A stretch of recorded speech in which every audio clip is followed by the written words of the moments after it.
మిథున విషయంలో దేవ తన ఆచూకీ కోసం ఒక చిన్న క్లూ దొరికినా కూడా చాలు మిథున్ నేను కాపాడుకుంటాను అని రాత్రింబవళ్ళు కంటి మీద రెప్ప కూడా వాలకుండా తన కోసం వెతుకుతూ ఉంటాడు. మరోవైపు సత్యమూర్తి కూడా మిథున కుటుంబాన్ని మాట్లాడుతూ ఉంటాడు. మీరు భోజనం చేయండి, మిథున మీకెంతో మాకు కూడా అంతే, మా ఇంట్లో బిడ్డలాగా అనేది చెప్తూ ఉంటే మీది ఒక దుర్మార్గుల ఫ్యామిలీ, మీరు మాట్లాడే మాటలన్నిటి నేను నమ్మను అంటూ చాలా విపరీతంగా తిడుతూ ఉంటాడు.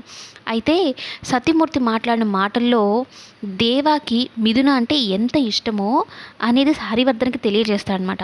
మీరు మీ కూతురి మీద ఎంతో ఇష్టాన్ని పెంచుకున్నారండి, కానీ మా కొడుకు బలవంతంగా తాళి కట్టాడు తప్పే, కానీ మిథునకి కాపలాగా ఒక కంచు కోటలాగా నా కొడుకు నిలబడ్డాడు, తనకి ఏ అపాయము కలగదు, తన కంటికి రెప్పలా కాపాడుకుంటున్నాడు, పైకి ఇష్టం లేదని చెప్తూనే తన ఇష్టాన్ని మనసులోనే దాచేసుకొని మిథునని మీ దగ్గర పంపించాలన్న ప్రయత్నంలోనే ఉన్నాడు. ఏ ఒక్కరోజు ఇక్కడ ఉండొద్దు, ఇక్కడ ఉంటే నువ్వు మీ నాన్న వాళ్ళకి దూరం అయిపోతావు, మీ దగ్గర పంపించే ప్రయత్నమే చేస్తున్నాడే తప్ప ఏ రోజు తన మనసులో ఉన్న ప్రేమను కూడా చెప్పలేదు. నా కొడుకు మిథునని ప్రేమిస్తున్న విషయం నాకు ఈ ఒక్క రోజులోనే అర్థమైందని అయితే చెప్తూ ఉంటాడు. అయితే మొత్తం మీద సత్యమూర్తి మాటలతో కన్విన్స్ అయ్యి హరివర్ధన్ దేవాకి మిథున అంటే చాలా ఇష్టం అయితే అర్థం చేసుకొని భోజనానికైతే ఒప్పుకుంటాడు.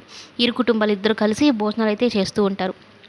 అప్పుడే దేవ వాళ్ళ నానమ్మ కూడా చూసి మిథున వచ్చిన తర్వాత మిథున ఉంటే బాగుండేది, ఇలాంటి సమయంలో ఎలా అయితే ఏమి మిథున కోసమైనా వీళ్ళు కలిశారు, మిథున వచ్చిన తర్వాత కూడా ఈ రెండు కుటుంబాలు ఇలాగే ఉండాలని అయితే ఆవిడ ఆశపడుతూ ఉంటుందన్నమాట.